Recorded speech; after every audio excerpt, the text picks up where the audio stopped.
Shut your mouth. Shut your mouth. Or you out. Or you out to figure out what it is. How this click get down. Shut your mouth. Shut your mouth. Or you out. Or you out to figure out what it is. How this click gets down. Shut your mouth. Shut your mouth. Or you out. Shut Yo Mouth, Shut Yo Mouth by Oakland-based recording artist Johnny Ppimpp. That's with 4 Ps. He walked away with 2 Grammys this year, one for Best Posturing and the other for Most Vulgarities in a 3-minute song. He's just 21 years old, so no doubt we're going to be hearing a lot more from him in the years to come. Some breaking news: gunmen broke into an Oakland home and opened fire, resulting in the death of Grammy-winning recording artist Johnny Ppimpp. That's with 4 Ps. More on that at the top of the hour, but first, questionable material with Jack and Brian. You are listening to Questionable Material with Jack Helmuth and Brian Sack. This episode, Jack auditions, car talk, an interview with Hunter Biden. Jack. Yes. I have a sad story to start the show. Oh, okay. Please go ahead. Well, it's an Irish drug dealer, and he learned the hard way, Jack, what every Bitcoin investor knows. Don't lose your codes. What? I actually didn't know that. So I guess you have codes that you can't lose. So there's this Irish guy, and he was a drug dealer. So he was a security guard and beekeeper who started growing weed, according to this. A security guard and beekeeper. And beekeeper, which is a great combination. So he had Bitcoin. He started collecting in 2011, 2012. Then in 2017, he had 6,000 Bitcoin in one account, but then he got nervous it could be hacked. So he split it into 12 accounts. Do you have any sense as to how much money 6,000 Bitcoin is? I'm going to tell you. Oh, okay.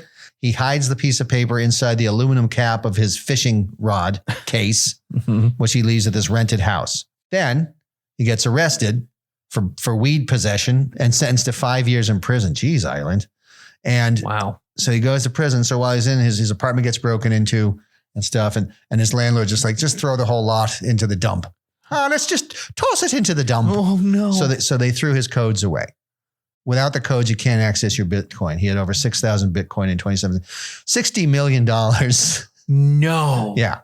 He had $60 million, and his landlord tossed out his only Bitcoin codes. And there's no way to get that money's just exists somewhere in the ether, but can't be accessed. It's just floating around. Wow. And without the codes, there's nothing they can do. I have backups for my Yahoo fantasy sports leagues. Yeah. PizzaHut.com passwords are hidden here, here, and here. Yes, exactly. This guy's got $60 million in 12 accounts and he loses the code. I mean, wouldn't you have a safety deposit box? Wouldn't you have, one set of codes here at grandma's house and another set of codes hidden in the lamp? But if you have $60 million floating in the internet, get some of that liquid and buy a house where a landlord can't dump your fishing rod. Get it all out and just, it should floating in this weird cryptocurrency. But it says at the end of the article that Collins has since come to terms with the loss and considers it punishment for his own stupidity. I mean, the only people who get $60 million and lose it are like pro athletes. Yeah. Just like, whoops, I'm broke. Yeah. Well, what happened? All my friends came over. Now they're not coming over anymore. Exactly. Wow. A lot of those lottery people, they blow through that money. Yeah. They get these mega jackpots and they're like, well, you're set for life. Nope. Because everybody comes out of the woodwork. Every relative, every distant friend, and any charity, anybody comes up and milks it. Is it, they're not losing their money through generosity. They're losing their money because they're like, oh, I need those extra Ferraris. And then it's like, oh, I didn't realize I had to pay tax on all this. And then 2 years later, they have nothing. Yeah, there's they do the initial buy. I'm going to buy a car. I'm going to buy a boat. I'm going to buy a house here. I'm going to buy a house over there. And then friends show up. Hey, Bill, I'm trying to open a restaurant. I could really use a loan. I'm good for it. I'll pay you back. I promise. Hey, I need this. Hey, let's get married. Oh, now let's get divorced. Right. Well, walk me through. Brian Sack hits the lottery tomorrow. Yeah. What do you do? What's the first thing you do? You hit so you're holding the ticket with the 6 winning numbers. Okay. What's the jackpot? Let's go with $60 million. $60 million. Mm-hmm. Yes. So you have the two options, right? Right. You can do annual payments forever. Yep. Or you can just be like, I want it all now, sum. but the lump sum is usually 50%. Yes, because it's taxed at such a high rate. Yes. I'd take the lump sum. Okay, so all right, so now you have $30 million. I have $30 million. Mm-hmm. What's the first thing you do? Buy more lottery tickets. Oh, okay. That makes a lot of sense because, I mean, odds are you're good at picking numbers. Yeah. Okay. So I'm just going to be like 17, 12, 3, 8, 6. Now just write it all down. Just keep having an assembly line of people filling out Mega Millions tickets. So now you've hired a staff of people. Yeah, I've hired a staff. To fill out more lottery. I'd have like 20 to 25 people on my payroll. And I give them full benefits. You full bennies. Yeah, full benny. Like, and I'm gonna be like, get pregnant if you want. I'll take care of it. It's on me. Wait, you'll take care of the pregnancy? Yeah, do diabetes, whatever you want to do. I've got you. So you're covering diabetes and pregnancies. Yeah, anything they want. Anything that makes you bigger. Yeah, you're covering. Yeah, and I just sit down, and write those numbers out of the Mega Millions tickets. Because you just got to keep those numbers coming to keep because now that's your income. That's it's cash flow. Because you're, as like a judge would say, like in a divorce, it's sort of that quality of life has been established. Yeah. You need to be making $30 million every, year, right? Yeah. About how much is that going to run you annually? You must have run the numbers. Yeah, around 37 million. Okay. To run my company the way I want to do it. Mm-hmm. The right way. Yeah. Yeah. It's the ethical way. Okay. And I want to feel good about my employees going home in their stretch limousines. Okay. Well, you're really taking care of the employees. Yeah, because I want them to be happy. Okay. And how's maybe your wife handling that? Because it seems like maybe there's not a lot of money left for the family. Yeah, well, she would be annoyed about that, but I'd just be like, honey, it's for the good. Mm-hmm. I just say for the good. I wouldn't even say for the common good. I just say for the good. For the good, yeah. Do you think then that she goes and leaves you and maybe is making love to a guy in the limousine for like the lifestyle that she'd rather be living?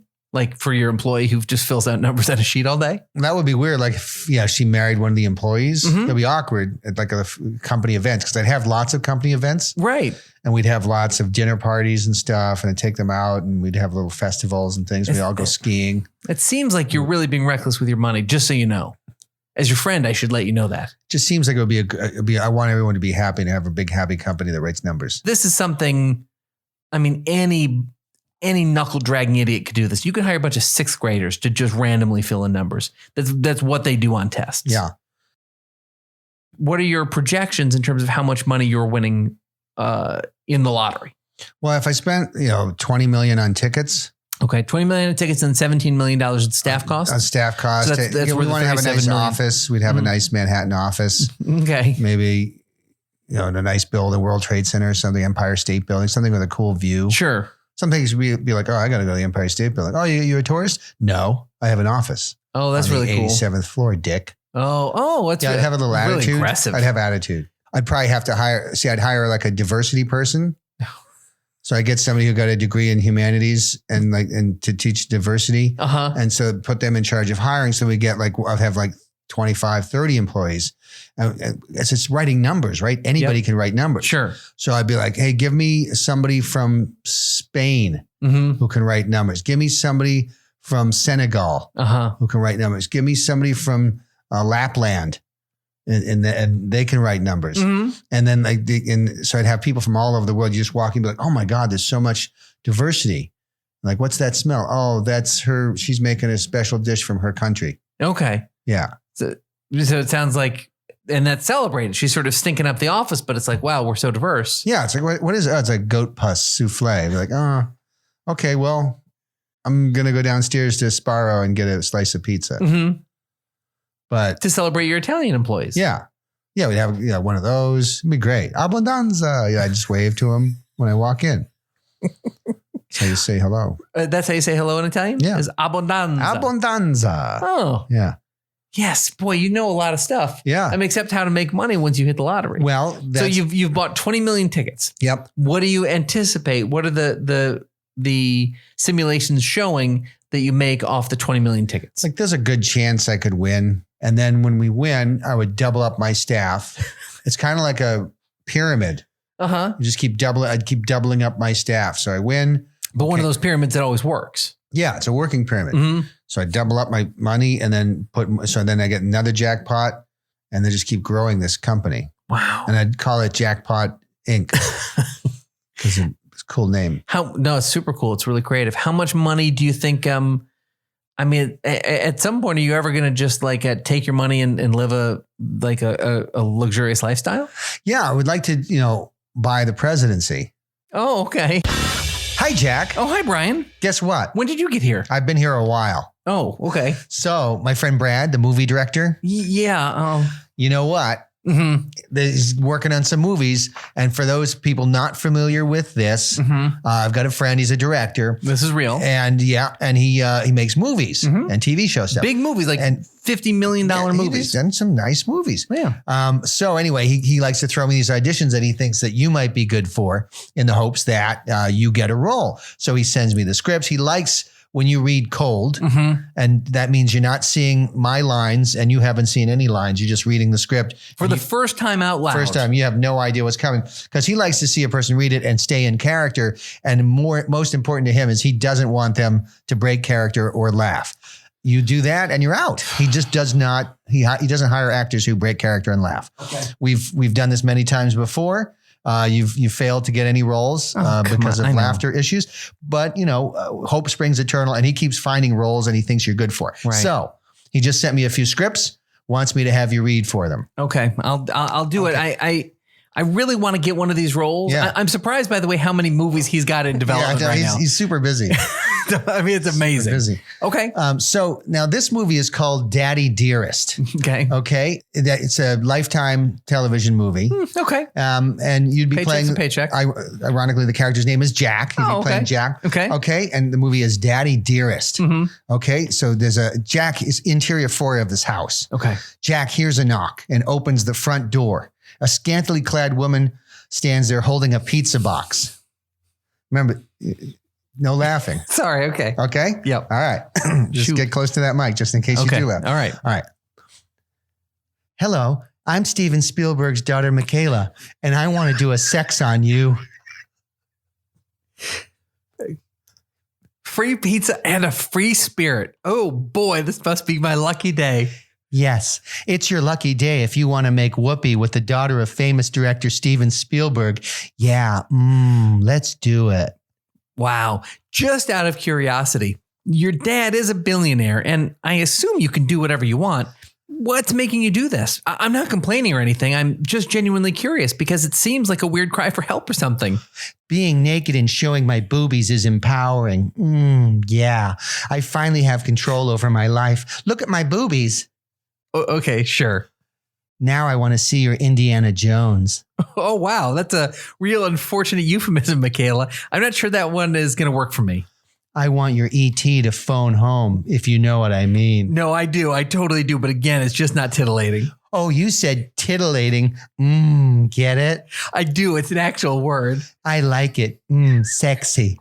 Let's have a close encounter, if you know what I mean. I do. Absolutely do. Of the sexy kind. Not necessary. I got it the first time. I have total control over my career now. My daddy has no influence on my decisions. I hope daddy doesn't take me out of the will, if you know what I mean. Yeah, that's exactly what I'd be thinking. Thinking rhymes with Lincoln. I want you to emancipate my booty. Man, you're driving me wild with references to your dad's films. Run, Forrest, run. Oh, God. Into my lady lumps. That's Robert Zemeckis, asshole. Sorry. Oh, God. Jurassic Pork. Okay, I think we're done here. I'm ready, player one. Stop it. When I get through with you, your great white's going to be the color purple.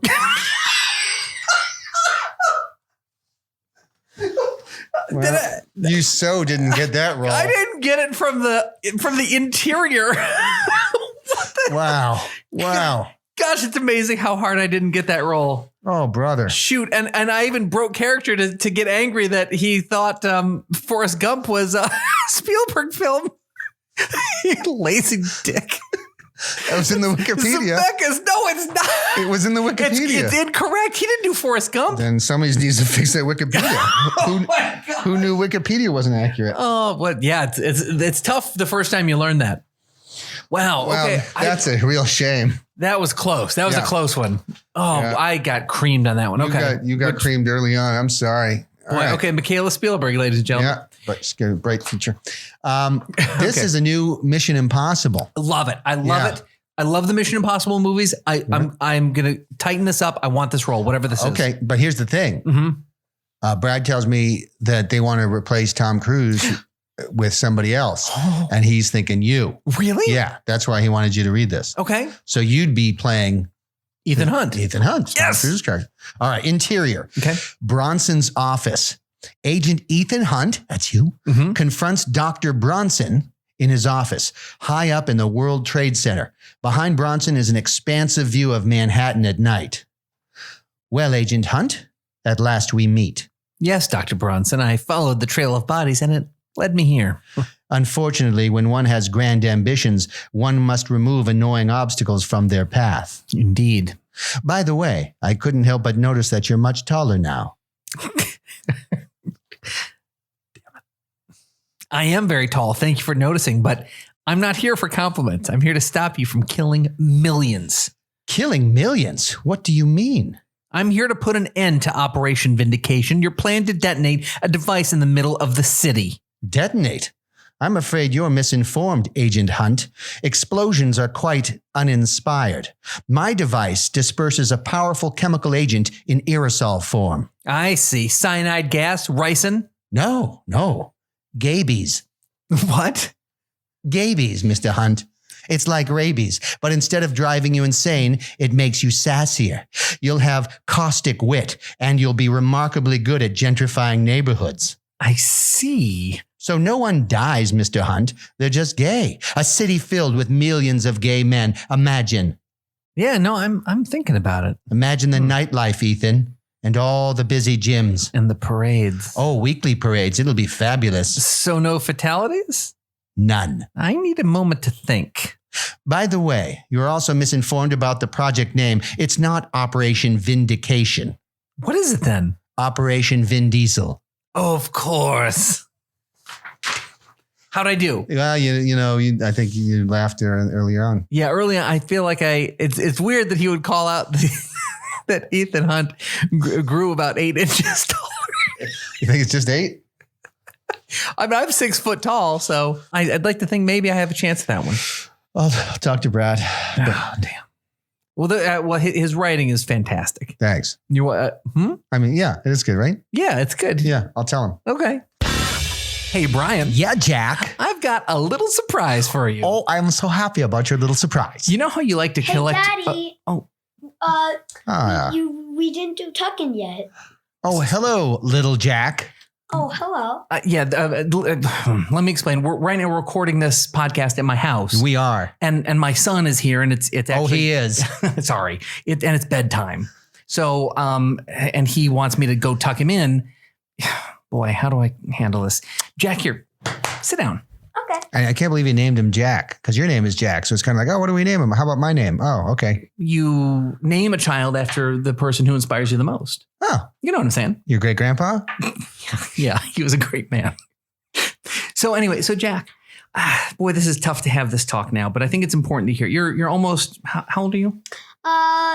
Almost 9. Okay, so he's almost 9. And he's going to outlive me, isn't he? Oh, for sure. That's sad. And really anyone listening is going to outlive you. This is one of those daddy son talks that I've always sort of told you about. Ooh, I'm going to watch this. Yeah. So sometimes daddies have what's called a podcast, and podcasts are kind of a big deal.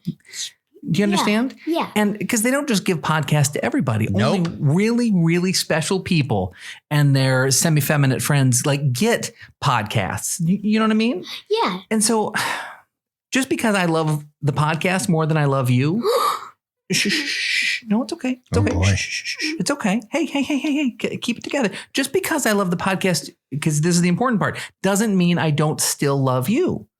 Okay. Do you understand? Yeah. So I can love both of you and just love the podcast more. But, when I'm not doing the podcast or thinking about the podcast or checking to see if we have any new reviews on the podcast, I'd love to spend time with you. Do you follow me? Yeah.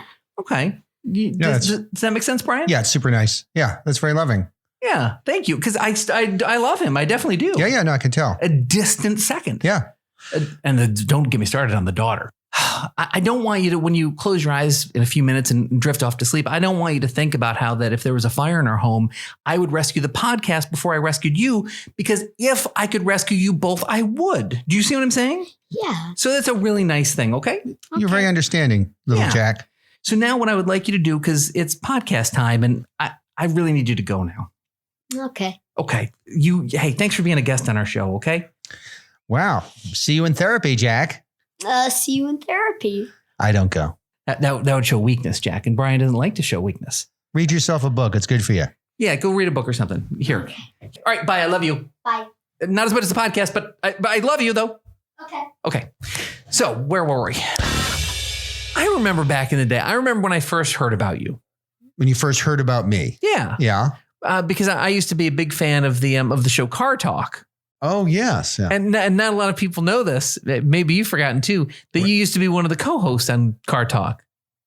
That's right. I was. Yeah. Yes. For about how many years did you do Car Talk? Oh, boy. I'd say 3 years I was on Car Talk. Wow. Yeah. That's a lot of time. That's a lot of phone calls talking about Car Talk. Yeah. Yeah. It's a lot of time to be talking about cars. Yeah. Well, cars are my passion. Well, that makes sense. You were on that show for 3 years. Yep. What happened? Car Talk. Why only 3 years? Because I would love to talk to you about cars real quick. But first, tell me why only 3 years? We grew apart, kind of like Hall & Oates. Do you ever see those guys anymore? By the way? No, we don't talk. Really? Yeah. It's like the Mythbusters guys. We don't get along. Okay. Yeah. So there's no talk with the Car Talk guys. No, it's car silence. That's so sad. Yeah. It's car shunning. Would you maybe start that show like Car Silence? Car of silence. Mm-hmm. We did a show, Silent in Cars with comedians. Mm-hmm. So we just get in the car and just drive around. I think we have a clip of that. Yeah, here it is. Okay.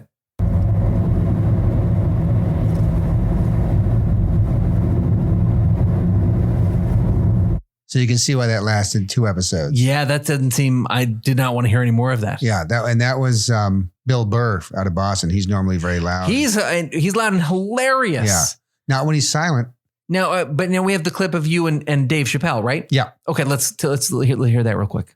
Turn right at the next street. Okay, and that was Dave Chappelle? That was Waze. Oh, that was Waze. Yeah. And so Chappelle didn't want to say anything? It was Silent in Cars with comedians. Mhm. And, that's the rule of you don't talk. Okay. I was thinking about getting I want something like a 1960s Jaguar. Mm-hmm. Now, what are the benefits of and perhaps drawbacks of having like a cool 60s Jaguar? 60s Jaguars have a lot of personality. Oh, okay. The problem with the 60s Jaguar is it doesn't have airbags. Mm-hmm. That's a problem. Yep. It doesn't have the cross shoulder seatbelt. Mm-hmm. And it doesn't have safety glass. So when you get into an accident, the glass is designed to decapitate you. It's designed to do that, you said? Yeah, because, back then, without the airbags and stuff, most crashes were fatal. Mm-hmm. And they don't want you lingering and slowly bleeding out on the scene. The idea was to make it as painless as possible. Right. So any kind of high-speed collision, the windshield is designed to remove your head Okay. as quickly as possible so you don't feel pain. It's a precursor to airbags. Oh, so that's sort of what came first. Yeah. So they just want to make sure the company motto was to keep suffering down. Yes. They just wanted to kill people right away. They knew, you're going to drive into a tree. Mm-hmm. Okay, you're going to have a serious internal trauma. Yep. You're going to be sitting there and slowly bleeding to death internally. Right. It's not fun for you. It's not fun for the kids screaming in the back. It's not fun for anybody. Right. So this way, the windshield detaches and removes your head within a millisecond. You feel no pain. You're not bleeding out. And You're not bleeding out? no. I mean, you're not, How would that be? You're not bleeding internally. Okay. Because I imagine once that head comes off, I imagine there is quite a geyser of Yeah, it's all blood. coming out your head, but you're not bleeding internally anymore. Right. Oh, that's pretty external. Yeah. I And more see what you're importantly, saying. you're not feeling pain. Mm-hmm. That's very important. Yeah. It seems like maybe you could, there are chances to survive in car accidents though. It Not in the happens all the time. 1960 Jaguar. Really? Yeah. 100% fatality rate, a perfect record. Yeah. I mean, it's, once you hit that trigger, Mm-hmm. it's going to detach the windshield and decapitate. And what would the trigger be? Something like a 75 miles an hour? 48 miles an hour. 48. Okay. But sustain a collision at 48 miles an hour will cause the windshield to do its job. Man, how'd that sell? Yeah, it was a popular car, but a lot of the original owners died. Mm-hmm. And then people were not willing to buy a car that was completely covered in blood. So it's a real resale issue. Yeah, huge resale issues. Okay. That's interesting. And you now I know there's been, I've done some research on cars from like the 1950s. Like I love that era. It's such a cool, those cars have such a cool great look. Time. You said there are also some crazy safety features on the 1954 Hudson Hornet. The Hudson Hornet, yeah. Very sort of cutting edge, but strange safety features in that car. That was they had the whiplash loop.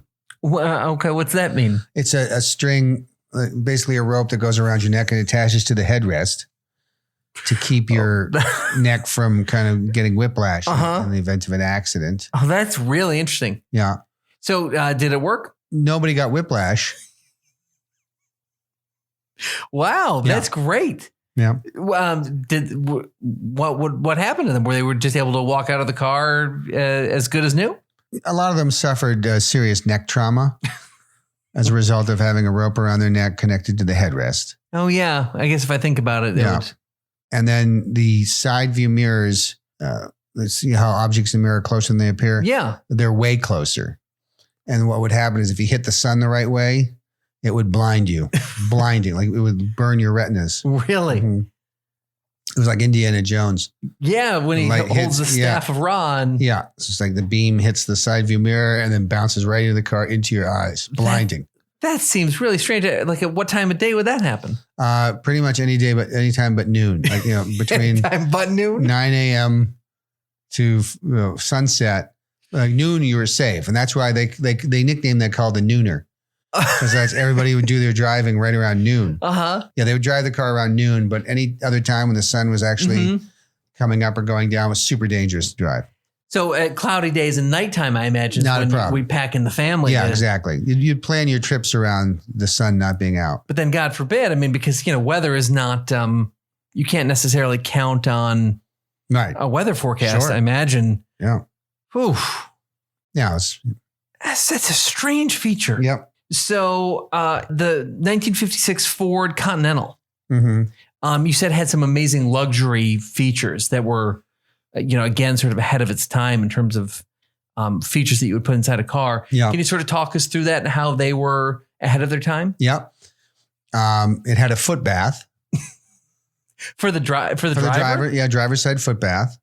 So you could soak your feet and drive at the same time. Interesting. So, and it was just, it was very relaxing. Okay. Very, get the toxins out of your feet. Get the toxins out of your feet just from resting it in sitting water. Yeah. Okay. It had a Pepe. What's a Pepe? It's a little Mexican gentleman who lived in the trunk. Each car had a Pepe? Yes, yeah. Wow. They would call them all Pepe, even if some of them were different names, Carlos, whatever. Okay. But they could access the car. They'd come through the middle of the seat. So you could call them with a buzzer. What do you need your Pepe? Yeah. Bzz, and like Pepe would come like, yes. Like, Pepe, could you fetch me some tissues, please? Pepe, Oh, well, you don't have to take your hands off the wheel. Exactly. Pepe, what time is it? Because you're supposed to look straight forward. And so the Pepe, and again, so he lived in the trunk. Yeah. And then he would be released or ejected in some way when you pushed a button? No, I mean, you push a button to buzz him and he would pop open the seat back. Okay. And then he'd come out and say, what can I get you? And the Pepes, was that an additional cost to the car? Like you had to pay the Pepe? Oh, yeah. Oh, you had to pay the Pepe. That's where that phrase came from in the 50s, where it's like, well, you got to pay the Pepe. You got to pay the Pepe. That's exactly that's the etymology of that phrase. Yeah, that's where it came from. I always wondered where that came from. Yeah, the origin of that. You got to pay the Pepe. Yeah. Time to pay the Pepe. And then it eventually came in to pay the Piper. Yes, it changed over time. Wow. Yeah, and the Piper was the guy who used to polish the pipes. Was it really? Car, yeah. And why would you have to pay him? Oh, for polishing your pipes. Polish the pipes. Okay. In the car. Because back in the 50s, especially, you wanted to have super shiny pipes. Why couldn't Pepe do that? That wasn't in his contract. So he had a contract. Oh yeah, he had certain things he was willing to do and others that he wouldn't touch. Okay. Well, that certainly begs the question. What sort of extras could you ask Pepe for? Well, I mean, his job description was he was in charge of opening and closing windows. Mm-hmm. So you'd buzz him and you'd say, Pepe, I'd like to put the driver's side window down, say 50%. Okay. And he'd say, okay. And then he would climb onto the roof of the car. And there were little access points in the roof where he would put a dowel in and then smack the dowel down to push the window down to about 50% or whatever you wanted. Boy, so he just wouldn't roll it. No, there was no roller. There are no rollers. Mm-hmm. Okay. But no, I meant, could you ever take advantage of your Pepe? In a naughty way? Yeah. No, they're eunuchs. Were they, was each Pepe? I'm sorry. I shouldn't laugh. For our eunuch listeners, which are plenty, I apologize. We have the stats tell a big story. 25% eunuch listeners. Yeah, on mobile devices. Yeah, exactly. So I'm okay. Were they born eunuchs? No. Yeah. So a Pepe would come and sign his deal with Ford, and then so he signs the contract. Like, congratulations, they shake hands. You're now an employee of Ford. What happened to the Pepe next? Well, the signing ceremony. Oh, there's a signing ceremony. Yeah, which consisted of what? They're removing his testicles. Okay. They remove his testicles and then they introduce him to the car that's going to be his home. His new home. Yeah. They get him acclimated to it. They show him all the features. You all right? Yeah, I'm just sad thinking about all the Pepes. They loved it. Chokes me. Did they? Oh, of course. Really? It was a good job. It was a good living. What sort of coin did they take home? Whatever you left in the tray was theirs. Oh, that was one of the rules of the car. Any coins you leave in the coin tray. It almost sounds like Goblin rules or like Troll under a bridge, where there seems like there's some sort of financial compensation. Yeah. Mm-hmm. There's that, and you had to feed them. You had to feed your Pepe. Mm-hmm. What did Pepes eat? Anything you give them. I hear like a lot of kids that's, instead of feeding like the food they didn't like to the dog, they would sneak out to their Ford and open the trunk and feed the Pepe. Right. With like their meatloaf that they didn't like or whatever. Yep. Wow. My goodness. And when did the Pepe program stop? And for what reason? The summer got really hot. So you'd push the button on a hot summer day and no Pepe came out. That's so sad. Yeah. Oh my God. Yeah. It was they abandoned the whole Pepe thing. Wow. So you would then have to take their little ballless body and dispose of it? You bring it back to the dealer. It's like a recall. Oh, okay. And just say, hey, it hit 85 degrees today. I lost my Pepe. Yeah. I went to work. I left the car in the sun. And when I came back, the Pepe didn't work. Man, Ford must have taken a bath on this. They did. Yeah. It was the worst thing they did until the Pinto. So, Brian. Yeah. Jack.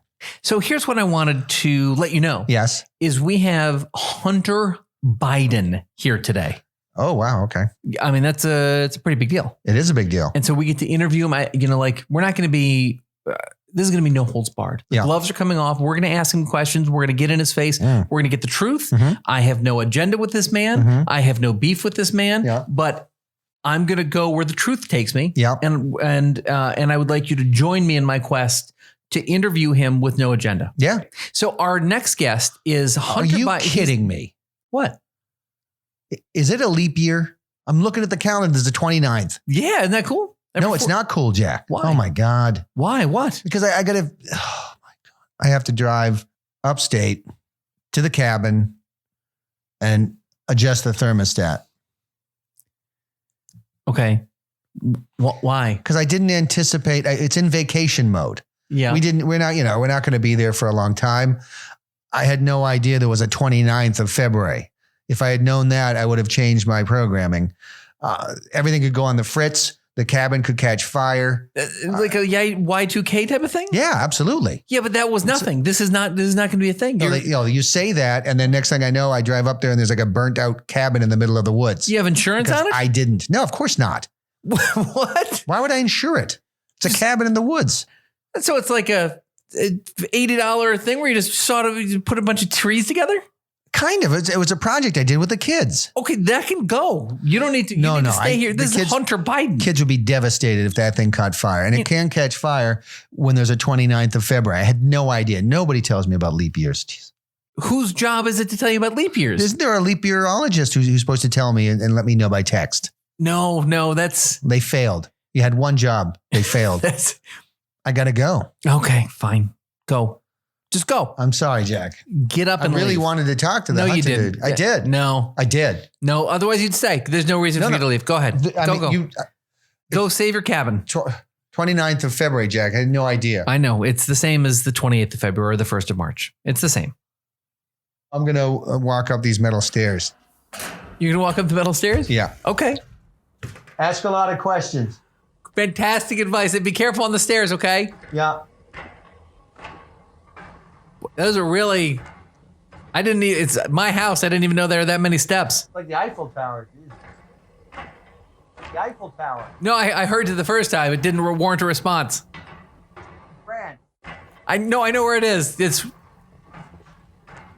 Okay, bye. Sorry about that, everybody. That's... The lack of professionalism will eventually catch up to this podcast. But I'm not going to let that stop me. Hunter Biden is here. Hunter, why don't you come in, sit down, put on those headphones. And Hunter, welcome to the show.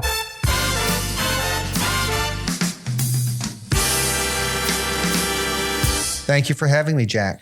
You're welcome. Hunter, you have been in the news a lot lately in the last 3-4 months. Yeah. What has that been like for you and your family? It's been very trying. I'm a very private person. Okay. I don't necessarily want to be out there in the forefront. I understand as the son of a vice president of the United States and one who's running for president now, there certainly is going to be some attention paid to me. I mean, that's understood. Okay. I've gotten used to that, and it's just something I learned to deal with. Okay. So you're saying that you're definitely the victim here. Well, I would love more privacy and less focus on my day-to-day activities and my life. Well, that's interesting. So tell us about your day-to-day activities. What is life like for Hunter Biden? Well, it depends. I have a lot of irons in the fire, which is an expression we use, and who's we that uses it? My friends from Yale. We say irons in the fire. Oh, that's okay. You think that's a Yale-y thing? It is. Devin and I use that, and we say irons in the fire or kit and caboodle. We say when we mean like everything. Right. It's just a Yale thing. We have funny expressions. No, I guess so. Tell me what it was like, the admission process to Yale, because Yale, one of the top 3 universities in this country, an absolute fantastic school. Excellent school. Ivy League, as good as it gets. Yes. Only the best students in the world go to Yale. What were your grades like? What was the admission process like? I mean, it must have been really hard getting in. Well, I don't remember my grades exactly. Oh, okay. But I do remember, and this was back before the internet. And so all the colleges were in a big blue book. Yeah. You got a big, thick blue book that listed all the colleges. And my father came home one night and he put the book in front of me and he said, pick one. And so, I see this big blue book and it's just very big. Right. And it's blue and I have no idea where to start. So I just kind of opened up the back. I flipped it over, kind of Japanese style. Yeah. And I opened up the back and I looked down and I saw Yale. And I looked at it and I was like, you know what? 4 letters, easy to remember. It's in Connecticut. It's in the neighborhood. I'm going to go there. Had you not heard of Yale before? No. So you just said to your dad that I'm going to go here. Don't you mean I'm going to just apply to the school? I pointed to it. I said, this one, Papa. Oh, okay. Yeah. And what was his response to that? He nodded knowingly. And he took out a little Post-it note and he put it on Yale, sticking out of the side of the book. And he closed the big blue book and he left the room. Do you know where he went after he left the room? I'm assuming he went to do the application. A lot of times the kids do the application. You didn't have a part in that? No, I didn't. He's all hands on deck kind of person. Okay. Cool, I guess. And so about how long did it take for you to find out? I mean, it usually takes 4 months to sort of get your acceptance letter. Was that about your experience? No, I got a phone call 25 minutes after Papa left the room. And, I was there, the phone rang, and then I heard my father in the other room. He's like, Hunter, it's for you. Mm-hmm. And so I picked up the phone. I was like, hello. And it was the admissions officer from Yale. No kidding. Congratulating me for getting in. Oh my gosh. Yeah. Wow. Congratulations. Thank you. And so your grades must have been outstanding in school. Yeah. Well, they graded in Roman numerals.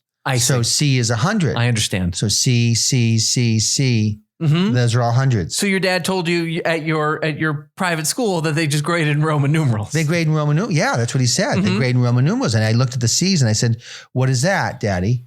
And he said, that's 100. C equals 100 in Roman numerals. Oh. So I saw English C, 100. History C, that means 100. Mm-hmm. Math C, that means 100. Science C, that means 100. Mm-hmm. And music C, that means 100. Spanish C, that means yes. Oh, that's very good. Yeah. It seems like you and your dad have a really good relationship. Yeah, no, he's great. Yale's an expensive school. I'm surprised. Even back then, I'm surprised you didn't come out of there with, even back then, maybe $40,000, $50,000 in debt. No, Dad looked at me knowingly and he said, don't you worry about it. Okay. So I guess he just paid for it himself. I think he had a coupon, quite honestly, because I don't recall him paying for it. Oh, that's so interesting. Yeah. It's really good. But you know what it is? Coupons. I think a lot of it had to do, Yale needed some favors. Oh. And Papa helped Yale get what they need. So, I mean, like maybe he helped them, maybe as a guest lecturer or something? No, they wanted to clear a neighborhood to build a dormitory. Oh. And so, Papa can make those things happen. He can just make a neighborhood go away? Yeah. It's called eminent domain. Oh, yeah. I've heard of that. That's interesting that a C student would know what that is. Well, the funny thing is I thought it was imminent domain for the longest time. Oh, that's really funny. Oh, you're going to give that to me right away. That's imminent. But it's eminent. When did you figure that out? Just like 2-3 weeks ago. Okay. Wow. Yeah. Because I got a book of the one with all the words in it. A dictionary? Yeah, I have one of those. Oh, you have one of those now? Yeah, and I was flipping through that and I saw eminent. And I'm like, what does that mean? And I'm reading it and it's like, oh, eminent domain. Oh, now I understand. I've been saying it wrong all these years. Okay, and you made it's like a song lyric, Excuse me while I kiss this guy. Mm-hmm. It's not kiss this guy. Right. It's kiss the sky.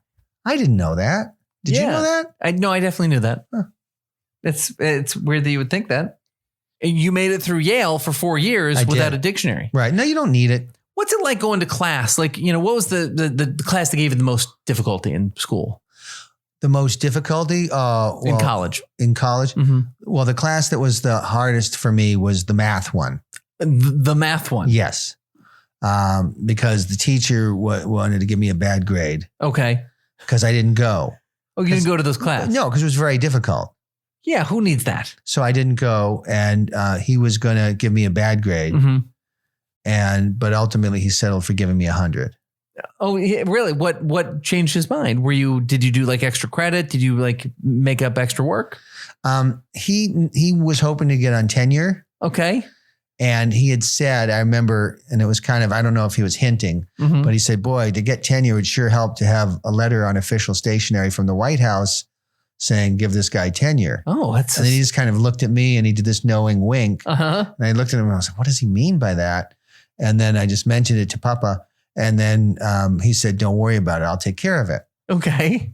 And then sure enough, he got tenure. Oh. And I got 100. Do you think Papa had a tenure coupon? It's quite possible. He has tons of coupons. I bet he does. You know who else gives out a lot of coupons is, that store, the Clinton Foundation? Yeah. They make a lot of coupons too. Not anymore. They just kind of dried up. Oh, did they? Yeah. After Hillary wasn't president, a lot of people stopped giving money to the Clinton Foundation. Oh. I don't know. I guess because they felt they wouldn't get any coupons out of it. Oh, that's so strange. Yeah. They would stop that. Did your papa ever think about starting the Biden Foundation? We have a few foundations Oh. and things. Yeah. Yeah. There are definitely ways you can give us money if you want to. There's the Help Hunter Fund, which is geared towards me. Okay. Then that's a charity. That's a licensed charity. Yeah. It's a 501c3 wink, wink. Oh, okay. That's the tax. For tax status. purposes. Yeah. Okay. Do you think maybe you get special treatment? No, Okay. no. Mhm. No. Give me an example of you not getting special treatment. Just that you're an average Joe. I am an average Joe. Mm-hmm. So imagine this. So when you're in your chair Mm-hmm. and the cleat polisher is polishing the individual cleats on your golf shoes, right? And Okay. you're leaning back and you have the manicurist on each hand. Mm-hmm. So, there's not a lot you can do Right. except stare at the giant gold statue of yourself, right? And that gives you a lot of time to think. Okay. And I was looking at that and I was thinking, I don't get special treatment. Yeah. Okay. Thank you for being so relatable Thank you. and listening to what I said. I really appreciate that. Well, now, how has it been being Joe Biden's son in the dating world? Now, I know you've been married twice. Of course, first to Melissa. First to Kathleen and then to Melissa just last year. Kathleen and Melissa. Yep. Yeah. Kathleen, who you married in 93. Yeah. You guys were together for 14 years. Yep. How did you meet Kathleen and how did you wind up falling in love, getting married? Well, Papa said, I got somebody I'd like you to meet. Mm-hmm. And I said, oh, okay. And he said, she'll be coming over tonight to join us for dinner. Okay. And he took me aside and he put something in my hand. Mm-hmm. And he closed my hand on it. And he said, just wait until after dinner. Okay. So all of dinner, I have this in my hand. I don't know what it is. I'm just eating with my right hand, my fork hand. Yeah. And I'm just eating and I'm eager. And everybody's like, why aren't you using a knife? Hunter, why are you not cutting your food? Why are you sticking the entire steak in your mouth on the fork? Because I have this thing in my hand. And then I'm surprised you have to cut your own meat. well, our meat cutter was out. Oh. She was ill. That's a shame. And then at the end of dinner, I look over and Papa looks at me and he gives me this little nod. Okay. And looks So at it's my time hand. to look at the hand. Yeah. And so he goes, Kathleen, Hunter has something he wants to show you. Mm-hmm. And so I put my hand out and I open up my hand and you're not going to believe it. What? It's a diamond ring. No. And so and he looks at me. I know I have a good connection with Papa. Uh-huh. And he looked at me and I was like, I know what he wants. And so I got on my knee and I said, Kathleen, I would love to spend the rest of my life with you. How long had you guys been dating? I just met her that night. Oh, that's interesting. Had you spoken to her that night? Well, no, I was so preoccupied with my one-handed meal eating. Yeah. I didn't get a lot of time to talk to her. Okay. And how was she giddy? A lot of times when someone proposes, it's a very emotional, big, grand event. She was stunned. Uh-huh. She kind of looked at Papa Mm-hmm. and Papa said, your daddy's a big developer, right? Your daddy needs help with acquiring some lands and permitting. Okay.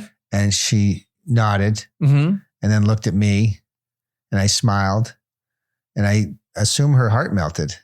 Okay. That's kind of a tale as old as time. Yeah. That's really sweet. And how was your wedding night? Were there sort of fireworks between you and Kathleen? It took a while to build. Okay. Yeah. She was not familiar with me Mm-hmm. or my quirks and I was not familiar with her and I didn't know what that thing was. Well, which thing? The thing down there. I don't know what it is. And the lady or the boy? And the lady. Okay. And so you didn't know what that was? Well, funny between you and me, I thought her pee-pee fell off. And that's what I kept saying. I kept saying, Kathleen. Alarming. I said, Kathleen, your pee-pee fell off. And she just looked at me like, what? I was like, your pee-pee fell off. Your pee-pee fell off. I'm going to call Papa. And she said, please don't call Papa. And please don't tell anybody my pee-pee fell off. Now, have you since learned that that's not? Yeah. Oh, now I know. Uh-huh. Now I know. So you were in your 30s when this was happening. Yeah. But now, I should have known. I got 100 in science, but I didn't. Okay. How would would you ever need to involve your papa to help with relationship problems. He liked to mediate. He knows how to make negotiations. So yeah, when things got rough, I would call him. So I'd be like, honey, what do you want for dinner? I don't know, Hunter. What do you want? Like, I don't know. Oh, Papa. And I'd pick up the phone and call Papa. Mm-hmm. And he'd, then she'd get a phone call shortly afterwards and then hang up and go, okay, it's Salisbury steak. Wow. Yeah. It was good. It was delicious. I bet it was. Yeah. What lessons has your dad, as a father, as sort of a big figure in your life, taught you to be a good dad to your own kids? Well, the most important thing is to hire the right nanny. Because they're the ones who are going to be spending 20 to 24 hours a day with your child. Okay. And you can't go cheap. Obviously, you don't want to just hire the first thing who strolled off the boat. Somebody who barely speaks English. So you really need to get a very, high-end nanny. We have a nanny with an English accent, very posh, gorgeous physique, very, very attractive. Oh, okay. Young, very intelligent, very well-spoken. Exactly what you want when somebody's going to be with your kid that long. Yeah, I guess so. Yeah. But I mean, her attractiveness doesn't. Oh, well, I mean, you definitely, matter. Well, it does. Why? Well, because you have to look at her. If you're looking at somebody who's not attractive, you're going to be like, who is this unattractive person walking around my house? Right. Who is this unattractive person coming back with the baby? Who is this unattractive person taking the baby to the hospital? Who is this unattractive person? Shouldn't you be doing that? Well, I've got things to do. Like what? Well, I'm on the board of a bunch of different companies. We have meetings and phone calls, emails that I have to respond to. Wow. It sounds like you're really a heck of a businessman. I've got a lot going on. Sure. So you answer emails sometimes. Yeah, no, I'll get an email. I'll be like, oh, okay, got to respond to that. Like, what was the last email you got from one of your businesses that you help run? Have you heard from your dad yet? Okay. Yeah. I'm like, oh, no. Forgot. I should have put it in my calendar to call Papa. Right. About how many businesses are you on the board of? It's just hard to know because these things just keep falling in my lap for some reason. I think people just sense that I'm good at business, and so they're like, oh, you're good at business. Would you like to be on the board of our company? That's neat. We're going to pay you some money. Oh, by the way, can we make a phone call with your dad next week? And I'm like, oh yeah, Papa. So it seems like your nanny does a lot with kids. Yeah. How much time do you spend with your kids? Sure. I was looking for an amount of time. If I'm home at night, I will always open the door, look in the bedroom and make sure the kids are there and close the door. Have you had a lot of nice chats with your kids? Yeah. I mean, usually it's the same. Daddy, can you hook me up with Grandpapa? Oh gosh, your kids use you as an access point to Joe Biden? Well, they love Grandpa, sure. Why? Because he lets them have extra cookies and stuff. He lets them create legislation. Wow. Yeah. That's neat. Which a little kid loves to do. They love to feel like they're contributing. Yeah. I mean, every once in a while you let your kid sit on the lap to drive a car or whatever and hold the steering wheel or something. But yeah. It seems kind of sad to me that they just seem to use you to get to your dad. Do you find that to be true? You just kind of don't notice it anymore. It's like taking the same route to work every day. Right. It just becomes the routine. Are you worried about what life is going to be like when Papa's not around? I hadn't thought about it. Oh, yeah. I mean, it seems like maybe. Well, when Papa wins the election. Oh. That's 2020. And then he's guaranteed 8 years. Nope. So that's 2028. So, yeah, he's going to have to be alive for at least another 8 years. Yeah. You are a sweet, sweet boy. You know that? Thank you. You're welcome. I wish nothing but the best for you. I think you've only had the best ever. And so I wish that to continue for you. Thank you. It would be hard to get used to not having it, wouldn't it? Talk to me again in April. Okay. Vote for Papa. Okay. I was wondering if maybe your Papa could come and do our show. You want to have him on the show? Yeah. Could you call him for us? Yeah, I can call him. Yeah. Just maybe go in the other room right now because otherwise, because maybe we could accidentally not air this unless you call your Papa right now. That would be sad. So maybe just call him, get him to do this podcast. And then I think we'll definitely have time to air this interview. Okay. Okay. Will do. Okay. So get on out there. Yeah. Okay. Good job, buddy. Bye-bye. Good job.